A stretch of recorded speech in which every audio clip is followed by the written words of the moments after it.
um, I got a chance, and um, I end up buying more equipment. I end up buying some equipment, and I end up buying a lot of equipment. And this, I believe, coming into March, it was either the last month or the first week of March, where the pandemic began to start hitting real hard.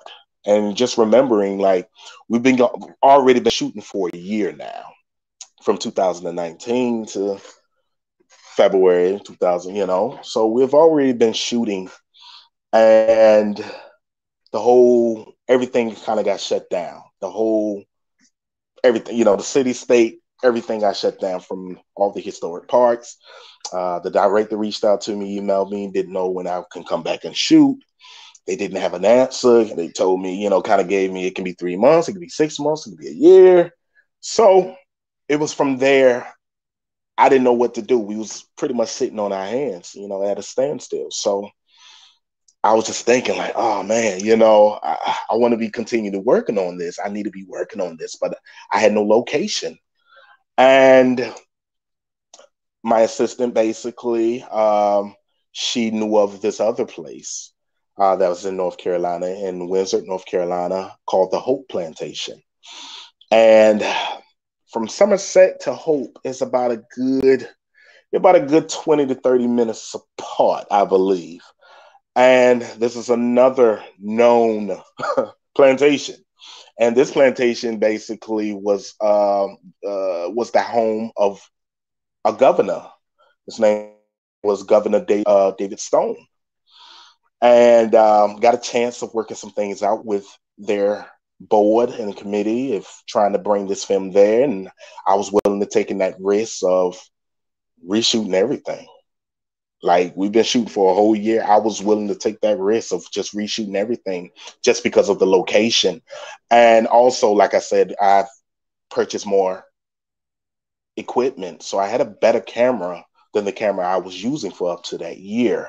So the quality wouldn't matched up if I would have brought in this other camera. So made a tough decision, said we're going to shoot it all again. So we got granted the location, and we shot from the beginning to the end, Freedom of North Carolina. Throughout the process, from the very beginning, from 2019 to 2021, even now,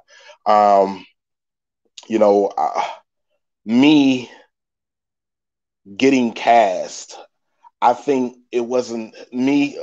People that looks like me, I didn't think it would be hard at all.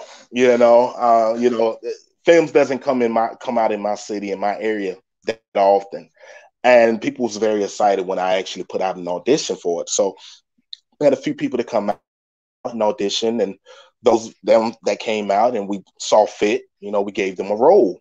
And I did have a concern that may have a little problem with, people that don't look like us may want to be involved because of this type of movie we're doing, and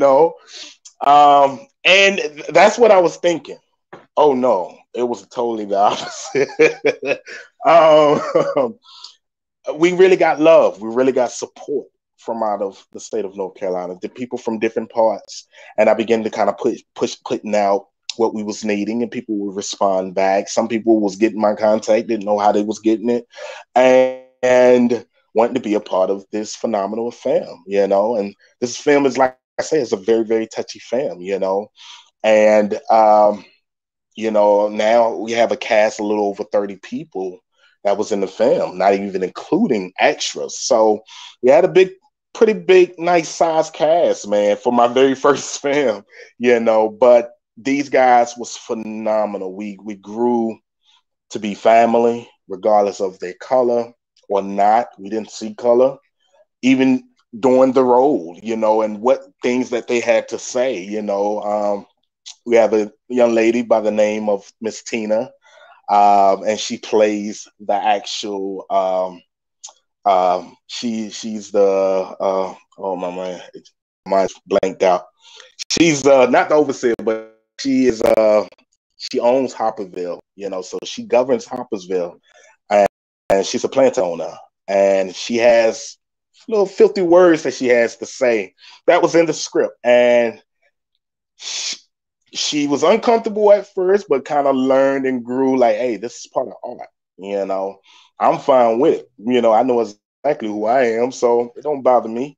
And we grew and grew, and we family, and we have fun, and we crack jokes, and and we don't take offense of it because we know we are all, we're family, man. But the cast that I have, man, was a phenomenal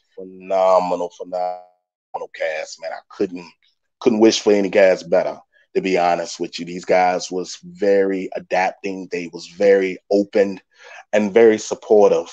These casts was coming out, driving from other states to North Carolina, just to be a part of this fam, taking time out their day away from their families, hours at a time, just for this fam. And I truly appreciate every last one of them, man. Yes, and I guess they are here. So Alan Siski saying your family, and complementing with freedom of NC family, and Prince is also saying here, yes, sir, Alan. So yeah, so I can imagine they are involved and they are part of the movie of the cast. So I can feel a vibration. I can feel a family sense of unity and pride of being a part of this powerful project. Oh yes. So I tell them. Yeah. Oh, I'm so sorry. I just want to. No, feel free. A couple of things I have about the movie.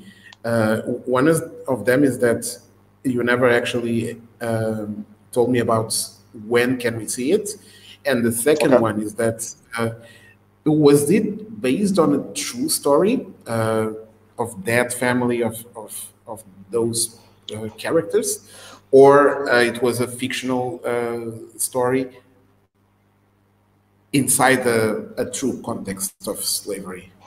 Gotcha. Well, the storyline itself it's basically a fictional story. A lot of people ask, because the family last name is the Joneses. My last name is Jones as well. So my sister and I, for many years, has been really just trying to find out a lot about my father's side of the family, and my father, in somewhat, he doesn't know, besides his mother and his grandmother. We don't know. And it's always been that question mark, of knowing my other side of history, my people. Like I said, I'm big on history. And I gave the last name from the Joneses to fill that void of this being my family, even though I don't know my other side of the family. You know what I'm saying? So that's where the Jones came from, of creating my reality of that side of that family. And, going into the description, if I can, just before I give you the date and where it's going to be played at, it's about a family, 5 brothers, 1 girl, and the mother named Rosa. The young girl is the lead actress. Her name is Sarah Jones. She's being played by Beatrice Reynolds. And she has this, she just has this, not this just imagination, but she just had this dream of one day seeing her family wanting, to be free outside of this land. All she known of was this land. And she got a chance of, without telling you so much, but she got a chance of doing this particular risky mission. And if she fulfills this mission, that was going to be the key to their freedom off of that land. But her family was totally against it. Her mother was totally against her.